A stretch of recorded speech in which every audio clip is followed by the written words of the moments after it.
Kembali di Sapa Indonesia Malam bersama saya Friska Clarissa. Mantan Mendikbudristek Nadiem Makarim divonis bersalah dalam kasus dugaan korupsi pengadaan Chromebook dan dihukum 10 tahun penjara. Dalam pertimbangannya, majelis hakim menyebut perbuatan yang dilakukan Nadiem dilakukan secara terencana dan menimbulkan dampak luas, terutama terhadap sektor pendidikan. Selain 10 tahun penjara, hakim juga menghukum Nadiem membayar denda 1 miliar rupiah, subsidiar 190 hari kurungan dan uang pengganti 809 miliar rupiah.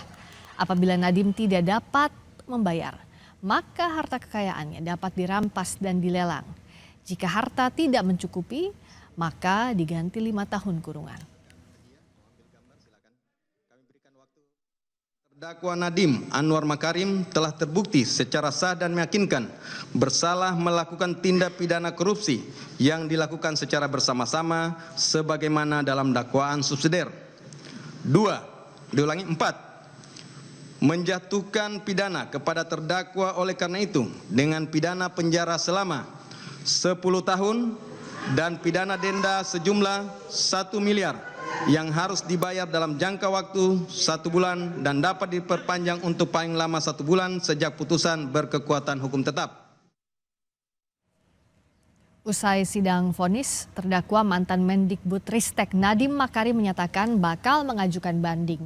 Menurut Nadiem, hakim sama sekali tidak mempertimbangkan fakta-fakta dalam persidangan.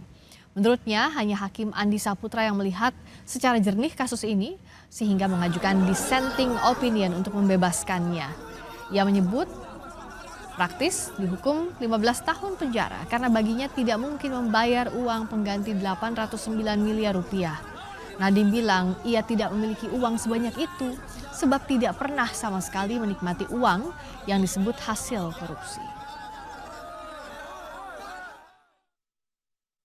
Divonis secara praktis 15 tahun.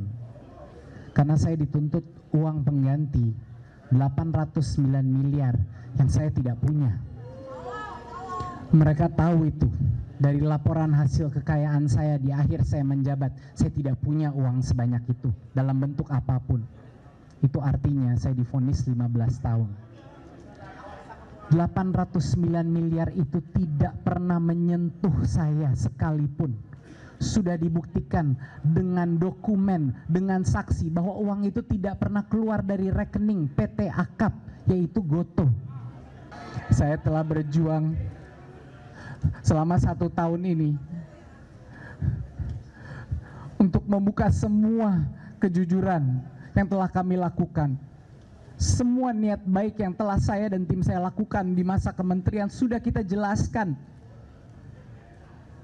Tapi seolah-olah tidak ada artinya. Demi keluarga saya, demi seluruh negara Indonesia yang saya masih cintai, saya akan berjuang. Saya akan segera melaksanakan naik banding untuk tertua demi kebenaran.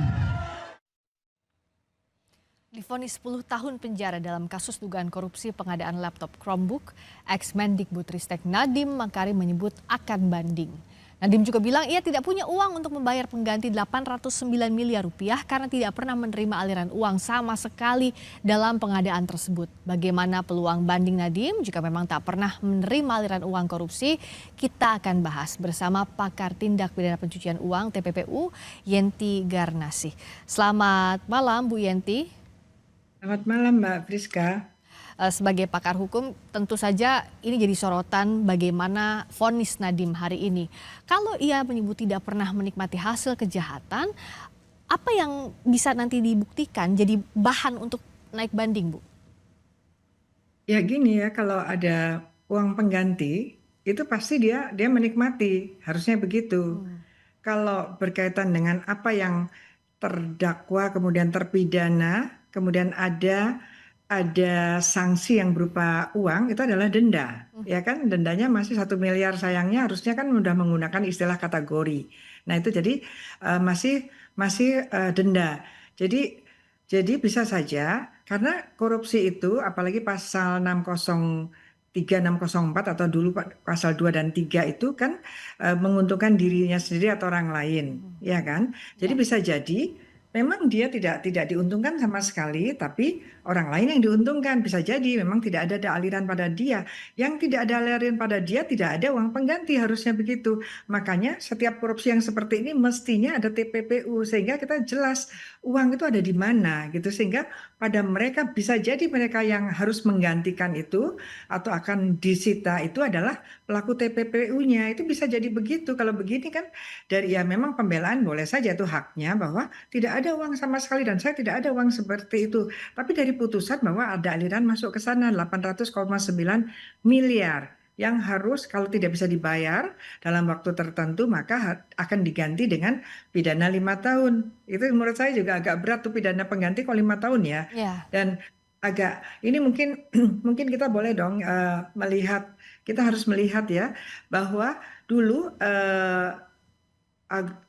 Plate ya, Plate itu Menteri Plate itu ya. juga 16 miliar itu 5 tahun. Ini 800 miliar 5 tahun. Jadi apa ya tolak ukurnya standarisasinya itu kan harus ada. Karena tidak ada boleh discrimination, ada diskriminasi of sentencing untuk perkara yang sama, untuk hal yang sama dalam dalam putusan-putusan di dalam satu negara. Ini juga harus Mahkamah Agung harus melihat ini ya. Saya tidak bela siapa-siapa, tapi dalam hal ini adalah 604 berarti yang bersangkutan itu tidak melawan hukum tapi menyalahgunakan kewenangan dan kemudian ada yang diuntungkan. Ya. Kalau kemudian yang mengganti dia berarti yang diuntungkan dia juga gitu kan, karena kerugian negara menurut BPKP-nya adalah 1,5 M kan gitu, 1,5 T Ya. ya, 1,5 triliun, sehingga 800,9 M itu adalah uang pengganti yang artinya ada pada yang bersangkutan mengalir ke sana menurut putusan hakim, yang pasti putusan itu hakim melihat bahwa pembuktian jaksa itu adalah terbukti Ya. gitu. Nah ini seperti itu. Ya, Bu. Jadi karena memang tidak ada anatomi TPPU-nya dan kemudian dari pihak terpidana ini mengatakan kalaupun memang itu akan inkrah misalnya pasti jadi 15 tahun kan gitu ya. Iya, Karena nggak karena ada tidak sanggup. begitu. Nah begitu.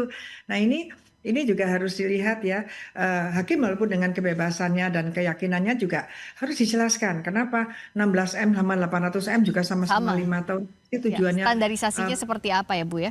Mhm. betul. Dan lagi kan sudah perampasan kemerdekaannya sudah berat itu di 10 tahun. Ya. Kenapa hanya uang pengganti kok jadi pemenjaraan yang berat juga gitu. Oke. Bu Yanti, juga yang menarik ada dissenting opinion dari hakim anggota Andi Saputra yang bahkan dalam pertimbangannya harus dibebaskan, Nadiem Anwar Makarim harus dibebaskan dari seluruh dakwaan penuntut umum. Bagaimana kita membaca ini? Singkat saja Bu untuk menyimpulkan. Ya, tapi dalam hal ini satu dia adalah hakim ad hoc ya, yang 4 adalah hakim karir. Ya. Ya, itu jadi sudut pandangnya berbeda. Dan kemudian kalau dibebaskan dari semua dakwaan, satu dakwaan aja kalau dibebaskan itu harus per unsur tuh memang sudah harus ada yang tidak terbukti. Itu harus seperti itu. Itu yang harus disampaikan juga gitu. Dan bagaimana kita bandingkan dengan 4 hakim lain yang menurut mereka semuanya terbukti kan. Bahkan dikatakan bahwa ini adalah masif, terstruktur dan sistematis karena sejak awal sudah ada pembicaraan yang kemudian berakhir pada adanya kerugian negara melalui proyek Chromebook dan ada kaitannya dengan GoTo itu kan gitu ya. Itu seperti itu. Itu kan sudah dibuktikan menurut hakim itu terbukti. Nah itu seperti ya. Nanti banding, silahkan banding, ini juga jaksa juga boleh banding juga. Kalau menurut jaksa tetap 15 tahun bagi dia kurang ya bisa saja dia juga banding begitu. Tapi lebih baik, tapi berharap ini diselesaikan dengan jalur hukum, tetap di koridor hukum, jangan ada intervensi politik atau politik dalam artian hukum yang bukan dari hukum pidana ya. Misalnya seperti lalu-lalu ada abolisi, amnesti dan sebagainya. Menurut saya itu jadi kurang bagus untuk bagaimana potret peradilan hukum di Indonesia. Kalau memang ini salah ya kita lihat evaluasi apa nih yang bersalah, kenapa begini. Jadi bukan langsung sedikit-sedikit presiden intervensi. Itu juga tidak bagus. Jikalau memang tidak bersalah pun selesaikanlah lewat jalur hukum. Ini yang artinya jalurnya masih akan panjang. Berikutnya adalah upaya hukum banding yang akan ditempuh oleh Nadiem Makarim akan jadi babak baru. Terima kasih Bu Yanti. Kita bertemu lagi untuk berdiskusi di kesempatan lainnya. Yanti Garnasih, terima kasih Bu Yanti.